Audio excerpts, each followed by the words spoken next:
我双眼全盲，所以我用耳朵观察这个世界。因为我看不见，所以我听声音的点点滴滴。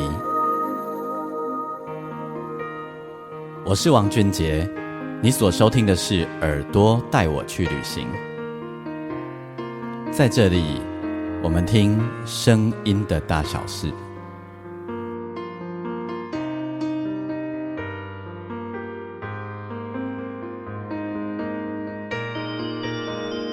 欢迎你再度收听耳朵带我去旅行。我们这一集单集呢，要为大家访问到这一位呢，是一位创作歌手。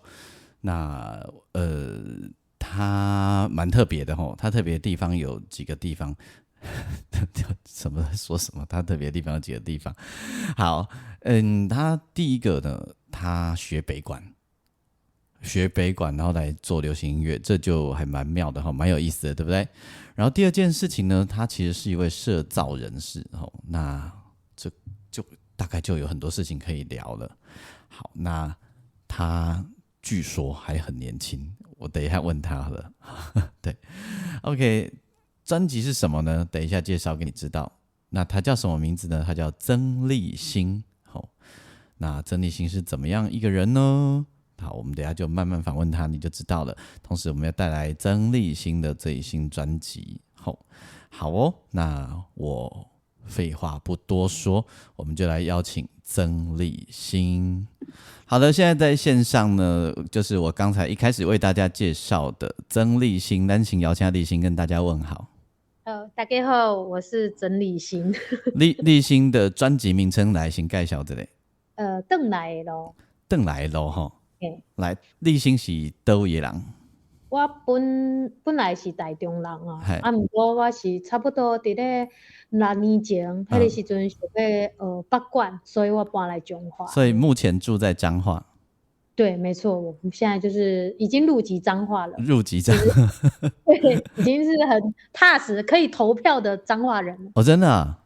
对对对。好，转来的吼，因为那个你知道台语的腔调超好玩的，台湾就这么一点点大，但是不同的地方关于转来的就会有不一样的讲法。对，你说你转来的嘛，转来的对吧？对。那台北人可能会说转来的。嘿。然后你敢知道我鹿港人怎样讲？哦，老师你是鹿港人哦。我来讲倒来的咯。倒来的咯。嘿。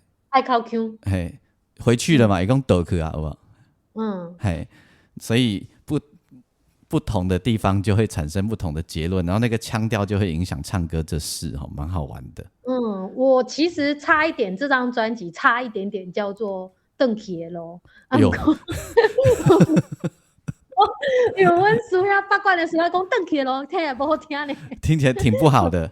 对，就是很多人都会觉得邓铁，然后我们就会觉得想说要去天上还是对，立马就会觉得，难道这个是要提供给告别式使用吗？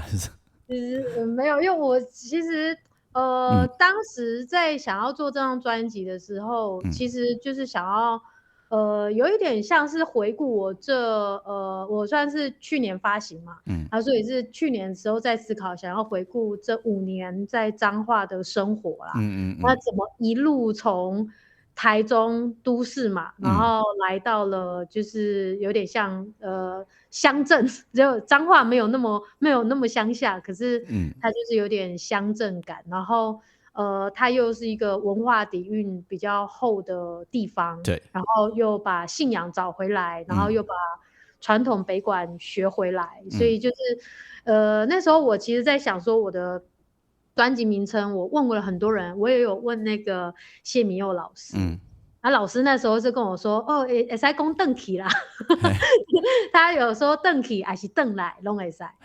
然后还有一个吕美金老师，他曾经有建议说，也许可以讲说是叫归家归家好像是这样子。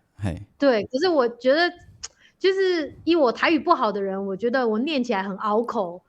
因为如果你今天要介绍专辑名称，好像还是要讲一个大家听起来比较感觉顺耳，或者是比较好念的一个名称，大家比较记得。而且如果叫做归家的话，就会很直觉的，因为你学北管嘛，对，然后就会很直觉的觉得会不会是北管专辑，你知道吗？也比较稳呢。我就是觉得不是，是因为我自己本身听起来，我也觉得念起来有点卡卡的，所以我后来就是想来想去，才想说，那不然叫邓来楼好了。然后我觉得谢明又想害你，他居然跟你说邓启不要紧。那没有，他也不是说邓启不要紧，他只是有讲到说，哦，好像可以考虑看邓启还是邓来。你知道谢明又最计较这种事情的。好，来问你哦，考你哦，唱片录完了，你用台语会怎么说？唱片哦，就这句话，我的专辑已经录完了，你用台语你会怎么解释？我的唱片录了啊。好，你会被谢明又骂。哦，真的啊？爱讲录好啊，我录好啊，还是不能说料啊，料就没了。对，这个好像有人跟我讲过，不可以讲料这个词。对，你要直接说录好啊。对对。然后你如果说他录完啊，谢明又会骂你录好啊，什么录完啊？讲完也不可以讲料，就是要讲一些听起来就是比较正向的那种词，应该是这样的意思。对，然后像我们上录音录完，你讲我刷，谢明又就说什么刷，刷就没了。对，他超计较这事的。因为实际上我没有跟谢明佑老师就是工作过啦，可是就只是我们线上会就是请教他，然后就是问他说可能可以怎么用，毕竟他台语又这么好，然后还考了中高级的认证。其实啊，主要是因为就像你们在做北管的时候，一定会有很多语言的禁忌，比如对，那个在我们就是在我谢明佑那个时候，我们小时候学当助理啊，或者就是跟长辈一起的时候，他们也会有很多这种语言的禁忌，其实意思就是一样，就是讲吉祥话啦。那个感觉好像是在以前诸葛亮的那种。就是歌厅秀他们讲都会有时候会讲到那种歪掉的那种意思，可是就好像就比较可以理解说你们讲的，就是说是不是会听起来误会还是怎样？比如说这出戏做好啊，他不说这出戏做煞，那你之后没得做了吗？这样子，对，所以这张专辑呢，是立新的创作。然后呢，在刚才一开始的时候，我有先问立新一个问题啦，因为等一下我们可以慢慢聊，但主要我有跟大家提到立新也是社造工作者，然后我就问他说：“立金嘛，你现在主要的工作是什么？还有在做社造？”他说没有，有时候会帮社区写歌，而且会用社造的精神下去做。就是应该说是比较像是说。我以前做社造工作的时候啊，我那时候就看很多老师会一步一步带着社区一起共同讨论，对，比如说讨论他们的主题，然后就是有一些方向，然后再产出绘本啊，甚至是改造小公园这样子。然后我就一直觉得说，那我们的音乐可不可以也这样做？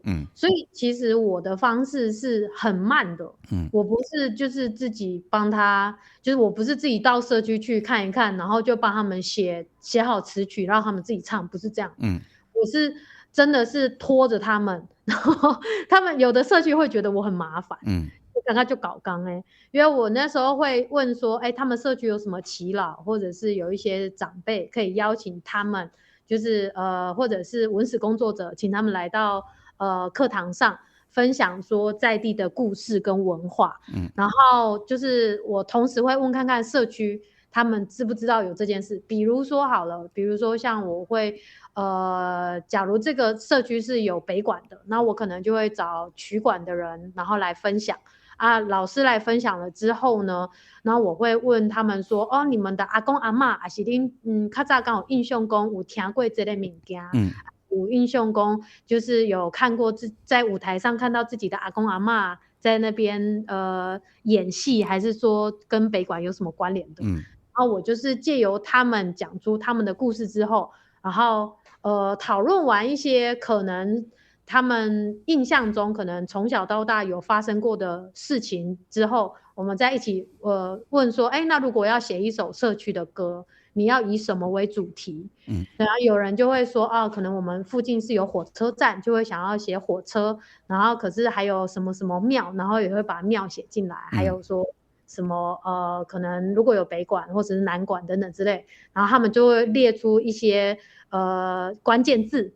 关键字之后，我会请他们依照这些关键字再延伸出，就是每个阿公阿嬷也要写哦，就是每个人讲出1-2句话，就是比如说印象中什么有的阿嬷她说我的不要写啊，然后我记得有一次我有在源泉社区，就是在水呀二水源泉社区，我就问他们说，那是一句话讲家完全社区你是安怎讲？有一个阿嬷说，阮家就是吃水头闪红尾，跟那个水尾是完全反过来了。红桃水尾就是20嘛，对，那个就是可能台西那种，就是海口附近的那种。彰化的台西哦，嘿。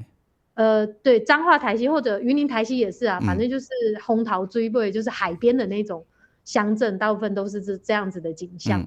然后可是假追桃香红尾是就是整个反过来的，然后就是假追桃香红尾，这个是比较特别的状况，对不对？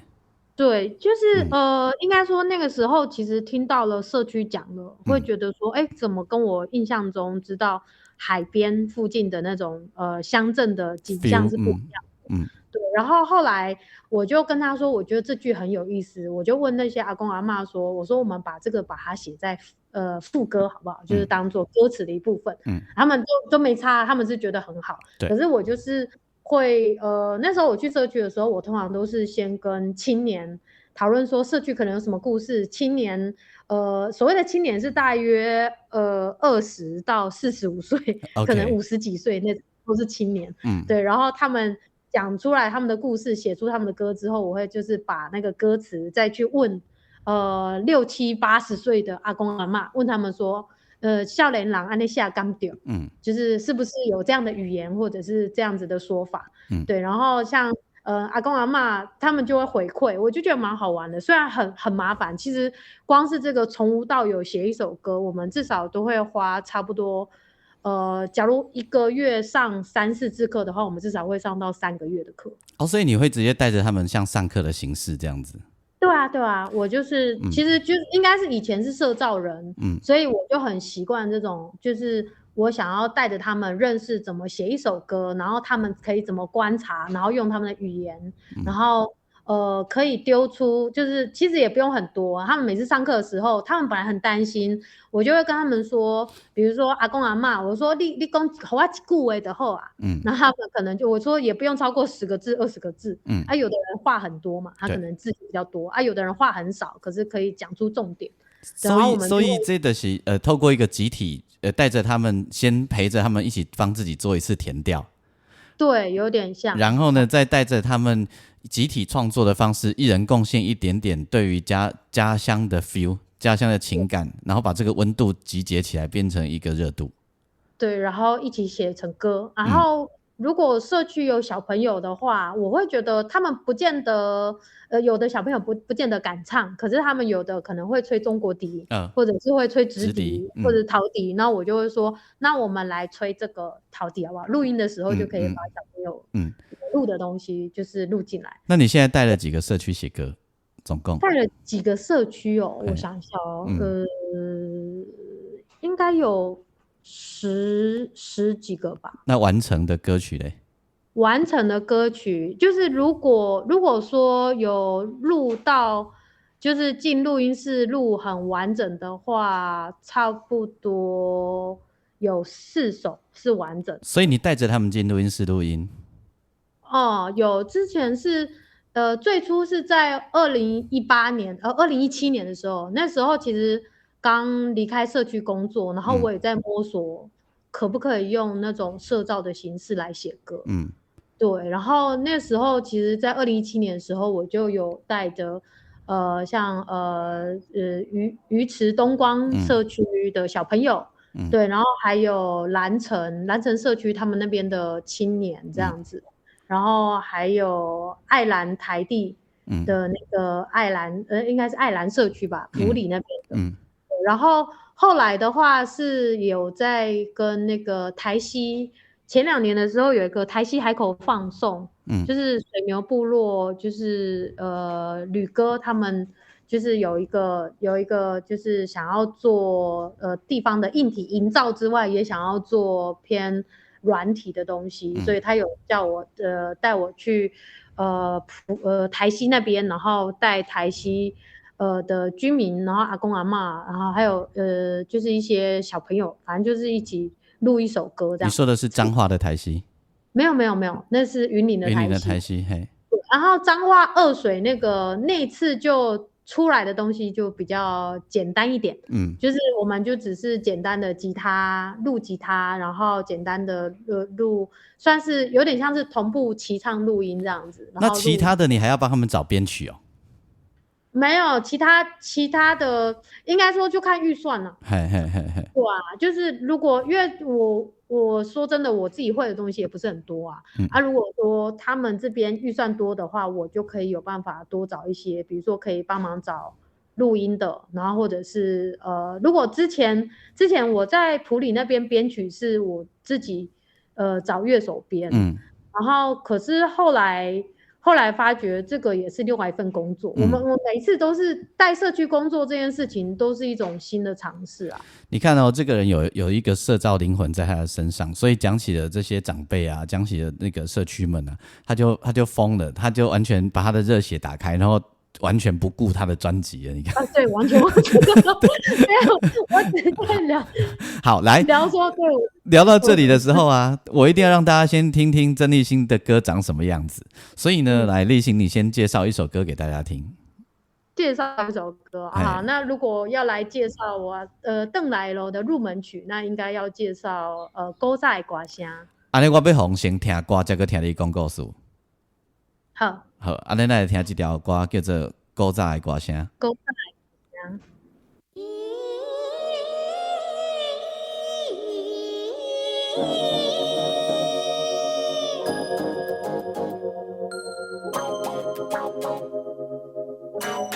我歌词较批想，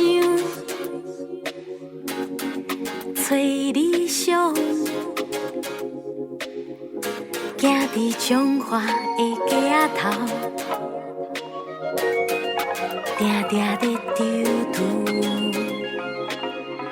经过丽春园的门口，听着声，为着梦想，我住伫这。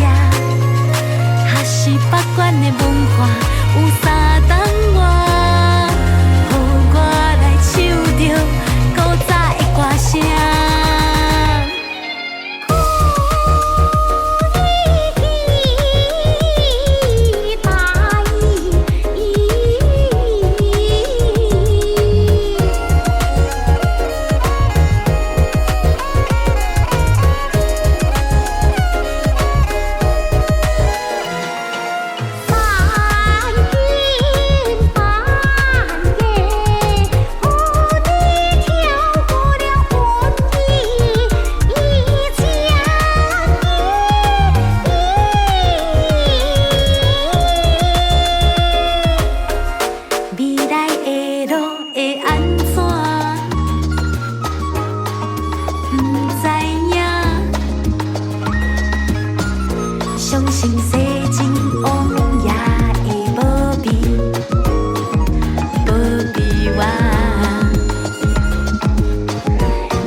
这一首歌曲呢，后面你有听到曾丽欣唱那个北管了吧？对，那个是北管的右曲，右曲。右曲票，它是一个曲牌吗？不是它就是有一种，因为北管的它就是一种音乐体系嘛。对。然后这个音乐体系的话，它有以唢呐为主的，像那个百济。然后右曲的话，就是比较像是在戏曲里面比较就是乐器比较轻，有很多丝竹乐器，然后还有以那种唱曲为主的那种小品啊，比较像是小品的作品这样子。OK， 所以右曲会当发生在很多的剧码里面使用。它有可能是在一个戏曲来的一小部分，然后有些时候是，比如说，如果我们去庙口前面表演的时候啊，然后演到一半，然后剩下一点点时间，可能10几20分钟，然后那个就要结束了，然后为了要补那个时间，我们就可能会唱一点右曲，比较短的那种，然后来补那个时间。立新，你什么时候开始创作的？我开始创作是应该有10年了。10年哦。对，可是是我开始试着把北管加进来，就是6年前搬到彰化嘛，然后来学北管这样子。可是在学北管之前，你就发现自己爱音乐，然后创作了这样子。其实应该是说，我觉得我后来发现，我以前是念广电系的，广电系、广播电视电影学系，广播组的学生。你是世新的哦？对，世新广播。然后我那个时候呢，我一直觉得我这辈子应该没办法做音乐，然后我想说，我最靠近音乐的科系应该是广播了吧？因为我以前不是科班出身的，我又没有那种，我其实不会看五线谱，我就是没有那种音乐底子的人。然后我就只是爱唱歌，爱玩社团这样。然后那个时候就其实。现在仔细回头想想，我就觉得应该我那个时候就想要做音乐，只是因为觉得没有这个能量跟能耐，然后结果想不到现在反而就变成音乐人这样子。那你后来怎么会想到要开始创作？你一直觉得自己不可能做音乐的话，就是因为以前都是 cover 嘛，别人的歌啊，对，当那个热音社的时候，以前我还会唱那个也会弹那个。枪与玫瑰啊，弹电吉他那种 ，rocker 就对了，弹电吉他这样子，对。然后可是那个时候有发现，就是一种不服输，就觉得说就觉得自己吉他就是没有弹得很好，然后就觉得好像唱歌是稍微还可以这样，其实会创作也是一时被热音社的。学弟他们就是应该说是他们就是觉得说自己创作很厉害，然后那时候就有点不服气，就觉得说创作有什么好难的，那不然我也来创作。对，那个时候是一开始会有这个念头，然后后来我才发觉创作蛮有趣，是因为第一个是做社区工作，就是那个时候做社区看了很多社区的文化，然后我才发觉我对文化跟田野调查。很有兴趣，很有兴趣。然后其实也跟自己以前念世新广电有关系，因为世新广电我们还是会当记者嘛，会去做一些采访。然后那时候就觉得自己好像很喜欢去，有一种好奇心啊。对。然后后来是因为就是觉得自己可以这样做尝试之后，然后还有一个原因真的是因为学运。就是太阳花学运，就是那时候太阳花学运，然后跟鹅阿寮小摇滚，因为那时候就2014年的时候刚好去看鹅阿寮小摇滚，然后就看到了就是有谢敏佑老师嘛，然后农村武装青年啊，板奈啊，然后那时候觉得说还有声响老师，就觉得说原来音乐这件事情其实不只有讲爱情跟梦想，就是很土地的东西也可以写的，它反而促使我。当我真正做社区工作之后，我就觉得，这个好像可以把我看到的写成歌。但是那时候还没有写台语歌。没有，因为我台语很差，我真的台语超差。我刚刚一开始有跟立新讲哈，我说其实我在听他唱专辑里面的歌的时候，我就有发现。对，可是这让我觉得太棒了，就是譬如然后大家一定想说我怎么发现的哈？你去听他真假，譬如说真假这两个字，也就真假。比如说这样真假，金那个金，他会念金。然后令你们啊令啊哇令那个令，然后立新也会有一个国语腔跑出来令。哦，对，可是我已经藏得很好了。我必须诚实的，我必须跟大家说，我也要跟你说，你真的藏得很好，而且因为你有北管的训练，所以你台语咬字的那个每一个字啊，都清清楚楚的。其实我要说这个是要谢谢吕美清老师。对。对，就是师大台文所的吕美清教授副教授，然后他其实是我那时候其实是我把歌词曲都有 demo 出来的工作带出来的时候，要进录音室前一刻，我都还会请教美清老师，然后老师听完之后，甚至他会跟我说，你这个旋律可能不要。就是倒过来，因为有点像，比如说我有一首歌《心来得到》，然后有一句词是写那个众仙出台哦，就是我们半仙嘛，会有众仙一起要出场的一个画面，对，然后我本来唱是众仙出台，然后他就讲说不要众仙，就是整个掉下来，他是众仙出台，就是他要有一个转音，然后让他念起来会像。众仙这样子，然后跟我原本唱是众仙跟这不一样，虽然其实差一点点而已，可是我自己因为他的关系，然后我就是立马就是赶快就是好，老师怎么说我就马上，刚好老师跟他那一天来帮我录那首歌的配唱，然后我就赶快就是把那一句就是又重新改掉，对，他其实是蛮好的一个老师，然后他就是会给我建议说是不是什么旋律要改掉，或者是说我们尽量是让那个词听起来是比较不会倒音的状态。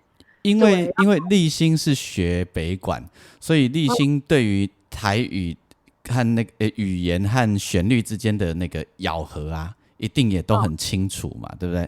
就是你会有概念啦吼。然后你会不会遇到一个困难？你会觉得有一件事很困扰，因为我有听到你很努力这件事情，就是因为如果我们要把咬合这件事做好啊，其实我们常常会发现一个有点麻烦的事情，就是那个旋律有时候会不小心就老掉。对，但那其实不管是你或者是许多的台语歌曲的创作者，其实都会努力想要又兼顾到咬合，但又能够让旋律不要老掉，对吧？然后这件事你会不会很困扰？我这件事我每一首歌都在困扰，每一首歌都在困扰，对不对？就是我自己在录的时候，或者是录之前，就是我就是我印象很深刻的是，像我有一首歌叫《听讲》，然后《听讲》的时候，其实这首歌我有。那时候2022年的时候有拿到那个原创音乐大赛的佳作跟现场演出奖，然后那时候武雄老师其实他有给我们一些修正建议，他有讲说他最计较啦，就是我们那个查某孙这个字，然后可是我们那时候在编曲的时候，就是可能也是。就是反正也不知道怎么样，就觉得很顺的是查某孙，我们本来唱是查某孙，可是就查某很温顺，就会听的是查某就孙的孙。对，然后他就说这个就没有查某孙的感觉啊。对。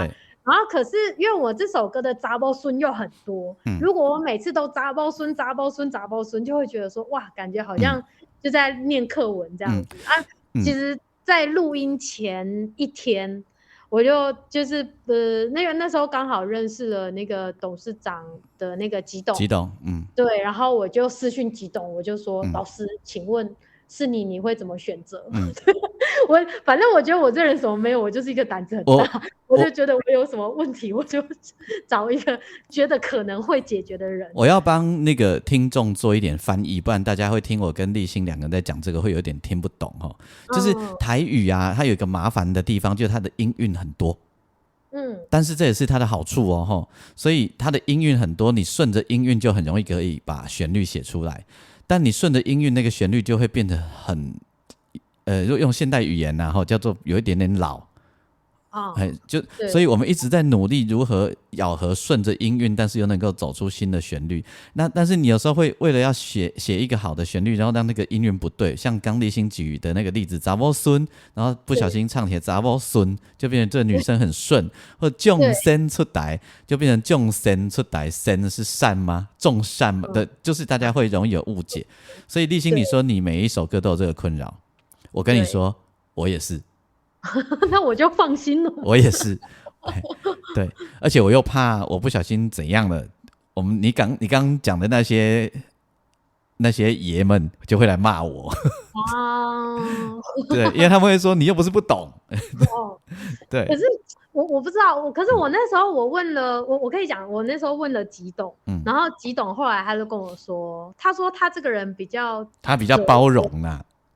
他说比较折中，对，然后他就说他的方式是第一次他都会唱正确的，然后第二次他就会想说让他有一点变化，然后甚至在 ending 的时候再把它唱回来，对，然后我就后来想一想，我因为这件事我就跑去跟，就是因为隔天要录音了，然后我就跟我的制作人 Pia 我跟他讲，然后 Pia 就讲说好啊，那我们就参考吉董的，我们就是用折中的方式，因为我们还是希望旋律线上是，毕竟我们是做音乐的嘛，对，还是希望有那个音乐性在，不要说就是如果每一次都唱得很正确，就会有点太呆板，就是有点像念课文的感觉，对。然后可是因为我其实这件事我也觉得很疑惑，为什么好像中文就是应该说是华语在唱的时候，都好像导音都是导到不知道哪里去了都没有关系，因为华语本身没有音，它的音韵比较少啊。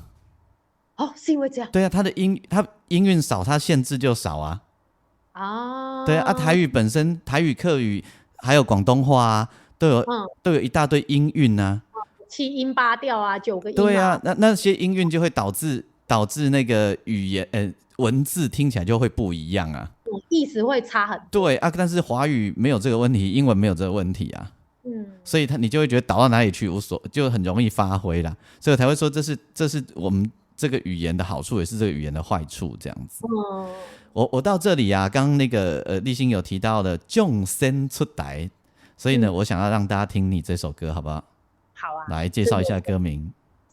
那个我讲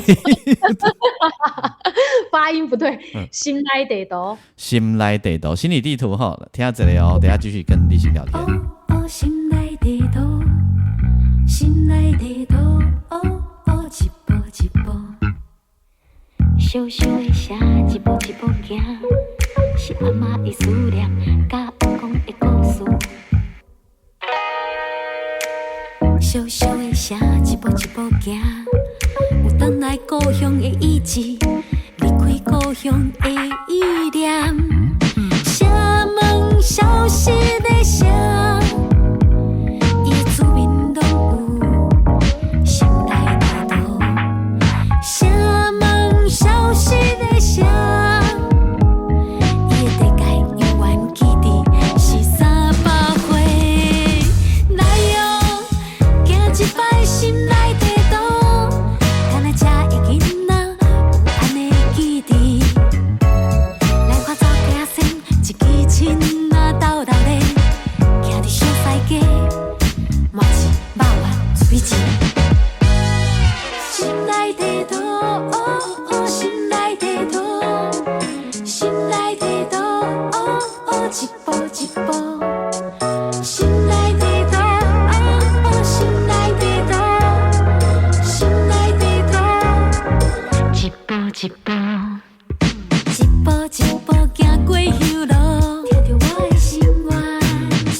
来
好，这首歌有一个精彩的 bass 的 line，这个是这首歌的重点就是送给贝斯了。送给贝斯。来，所以你是去学北管以后才开始写台语歌的？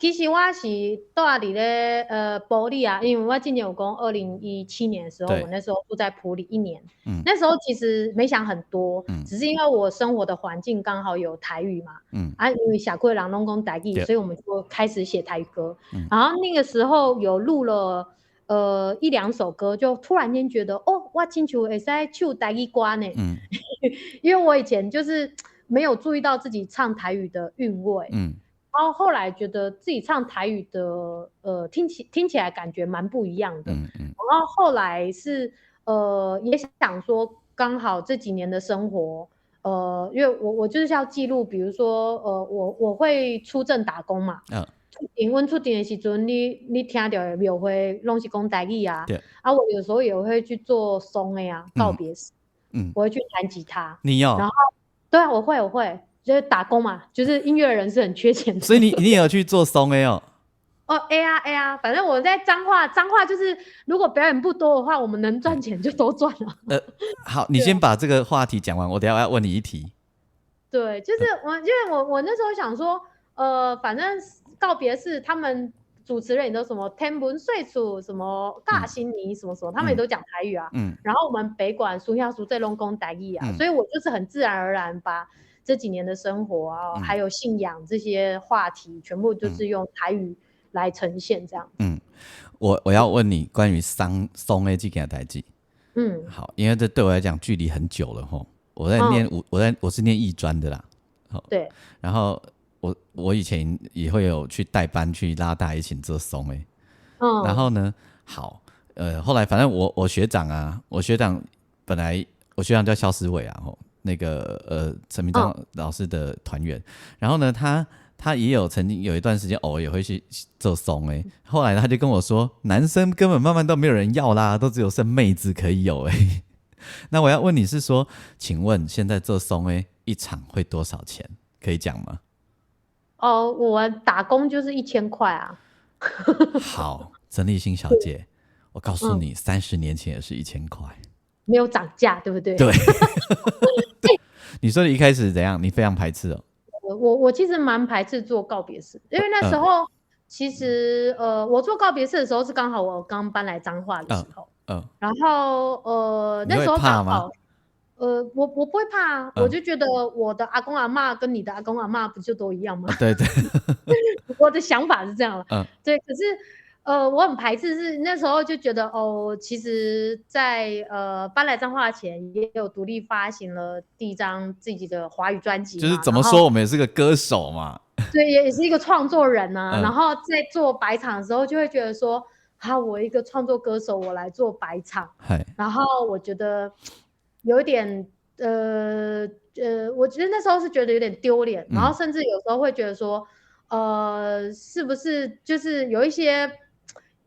有时候会觉得是会把不好的运气带回家，那时候其实有一些负面的想法，可是我后来是慢慢的做了1-2年的时候，我慢慢的在这些百场里面看到了很多人，就真的会因为他不知道要怎么送别他们最爱的人，他唯一可以做的只剩下人生的最后一场嘛。对。然后其实我看到了很多让我觉得很感动的东西，像有的是那种孙女，他们就是录了很感人的影片，或者是写的那种很感人的信。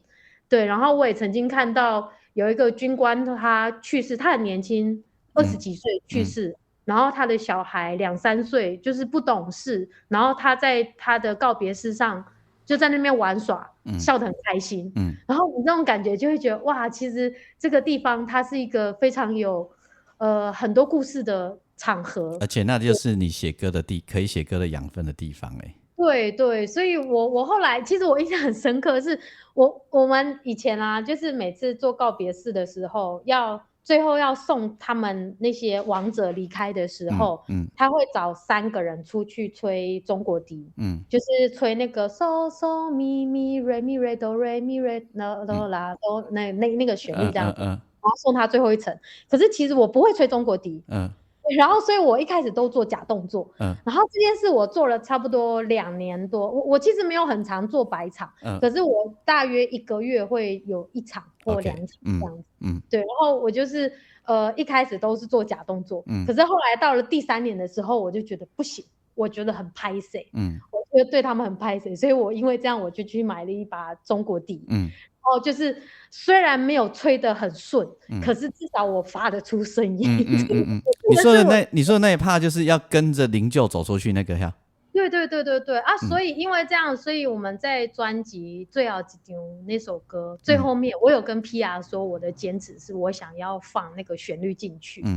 然后 PR 他就跟我讲说，不管怎么样要放可以，可是他就觉得不可以用真实的乐器，那个听起来真的太真了，就是他这怕听众听起来会觉得好像就是晦气的东西。对，然后后来我就觉得他做了一个蛮好的选择，他就是说那还是就是请乐手吹口哨，然后就是又有一点诙谐的感觉，就是有点诙谐祝福的感觉，说哦，好好的走完这一程，那我觉得蛮好的，所以我觉得其实也想不到说后来我那时候在想我这张专辑的时候到底有哪些歌嘛，然后我想的很简单，我就把我这几年经历的生活就是告别式，我就觉得我要为告别式写一首歌，妈祖信仰，因为我以前是没有信仰的人，可是现在变妈祖音啊，所以也要为妈祖写一首歌，等等之类的，然后就一路完成我这张专辑这样。你怎么被这一切驯服的？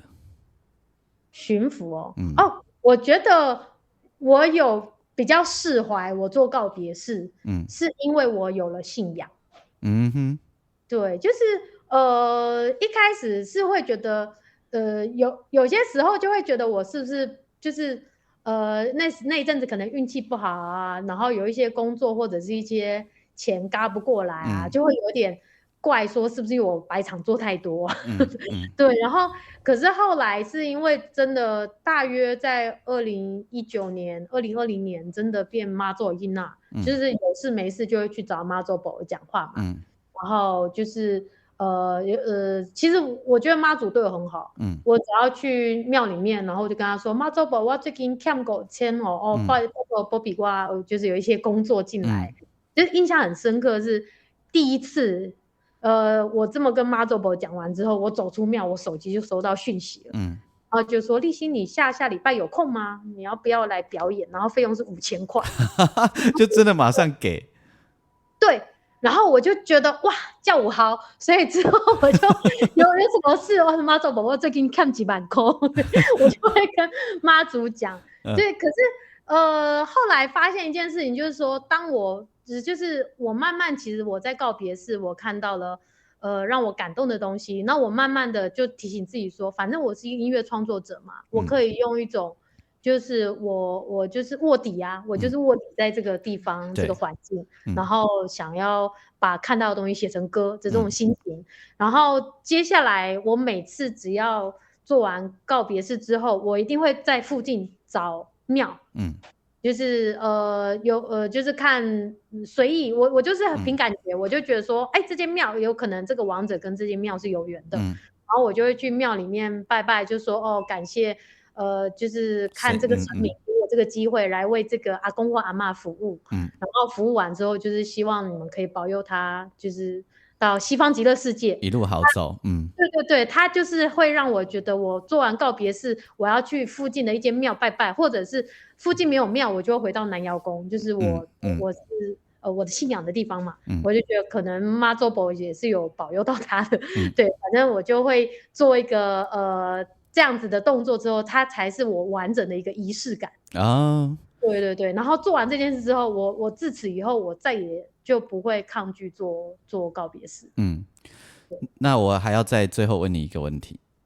你这张专辑，你爸爸妈妈有听吗？有吧？有吧？我说有吧，是因为我妈一定有听，然后我爸他一定有听，可是就是应该是因为我爸之前有一次就过年的时候，他跟我说哦厉害瓜哇什么网络不通啊，什么什么有点听不到啊，什么什么的。我觉得他应该有偷偷听啊。那对，我要问的就是爸爸妈妈也好啊，或者老师啊，这你的师傅啊，这些你的那个团员们，他们听完你的歌给你的回馈是什么？我印象最深刻的是我们黎春园的团长，我们团长他70几岁，也蛮像我阿公的，对。然后那时候就是我就是算是数位的一试出，然后我就传链接给他，然后他认真的听完，然后打给我，他跟我说，哦，你的歌真的是不简单，然后后来还有讲一句，不过我跟你讲吼，你那个阮敢若会晓讲查孙，袂晓讲查某孙，腔调啦。对，可是我就觉得很有趣，他很可爱，他表示他认真的听完每一首歌，然后他有觉得我做完这张专辑不简单，然后他再来跟我反馈，他就觉得如果要比较正常的讲是查孙，不是查某孙，对，我觉得这件事让我印象很深刻。没关系，如果又更往南的话，应该讲祖孙呢。哦，对。对，可是我就想，没关系，我已经录完了 ，I don't care， 我录完已经来不及了，你现在跟我讲有什么用？如果你喜欢曾立新，然后你听了他的音乐，想要跟他互动的话，你可以去脸书上面找他，然后也可以去 Facebook、IG 上面找他。对。然后呢，你可以在那个你自己的数位平台上面找他的专辑名称，叫做。邓来咯，不是邓去哦，是邓来咯。邓来咯，对。然后其实 Facebook 的话可以搜寻曾立新 Hug Music，曾国藩的曾，立正的立，康乃馨的馨，然后 HUGMUZIK。我会放在内页给大家。好。然后就是 IG 的话，直接搜寻我的名字，其实就可以搜寻到了。那专辑发行到现在这样，开心吗？我就觉得，我现在最近听我自己唱自己的歌，有点觉得那好像不是我唱的，就会觉得就是因为有时候就是做完一张专辑的时候，就有一种跟他是脱离了关系的感觉。我懂，我完全懂。对，可是又觉得说，我就觉得那个时候这么认真完成这张专辑，我自己是蛮开心的。至少不管怎么样，这张专辑也是蛮踏实的。把我这5-6年的生活就是呈现出来，我觉得很妙因为你的场域啊，其实都是很适合写歌的地方，因为都是有故事的场域，所以我猜未来你会继续有更多有趣或动人的歌一直跟我们分享。好，谢谢老师。会啦。还有更妙的就是我发现我跟你的朋友很多是重复的。然后我们两个居然不认识。对啊，我对你的印象就只知道你有拿到金曲奖。我以为这个人，这个是那个谢敏佑老师有帮忙做的专辑，这个有拿到金曲奖。我以为你对我的印象是那个去蚵仔寮喝酒。没有，我刚好在蚵仔寮，我好像也没有什么遇到你，可能不认识。对，了解。我在蚵仔寮还可以跟他们火拼一把啦。希望有机会可以跟你们火拼。不要啦，还是不要火拼啦。对，那个是不得已去到蚵仔寮，没有火拼就很难出得了蚵仔寮啊。OK， 然后我们在旁边替你们加油就好。不会，我现在也会装死。对，然后蔡会长就说：“你是怎样？人有要紧吗？”我是觉得我也不知道可是我觉得蚵仔寮汇集了很多很多我觉得很厉害的音乐人。没错，然后还有很奇怪的一种很会在生活里面很有趣的人。对。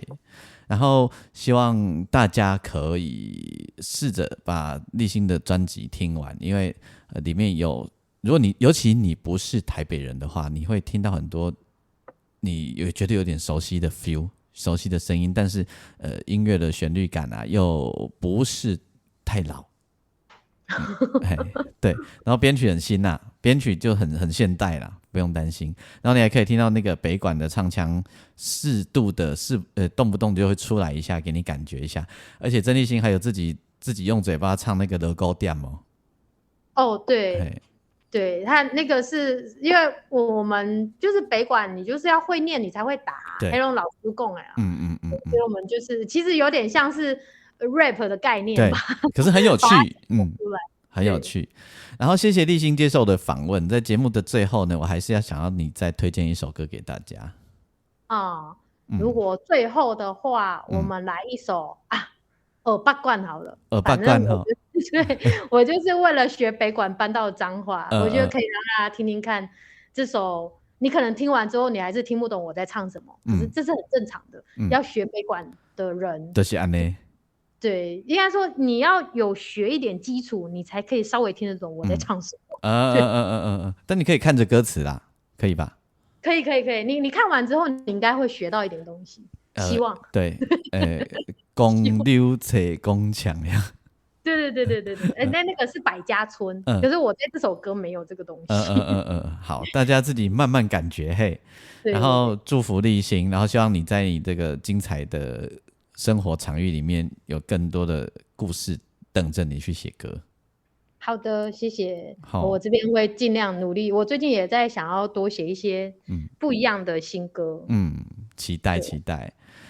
好，耳朵带我去旅行，谢谢大家的收听，然后谢谢立新接受我们的访问。如果你喜欢我的节目，邀请你可以上我的粉丝页，然后你可以打钢琴诗人王俊杰，然后那个你对于这一集有任何的想法，你可以留言给我，然后你也可以搜寻曾立新的 IG 跟脸书，我会放在内页上面给大家。那我们最后来听这一首歌，就是立新的这一张专辑叫做《邓爱的路》的耳八罐。好哦，谢谢立新。好，谢谢大家，谢谢，拜拜，拜。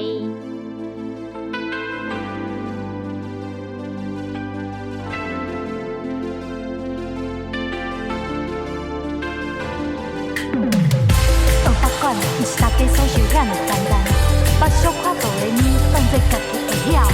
恁敢知什么是流有意？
爱记你。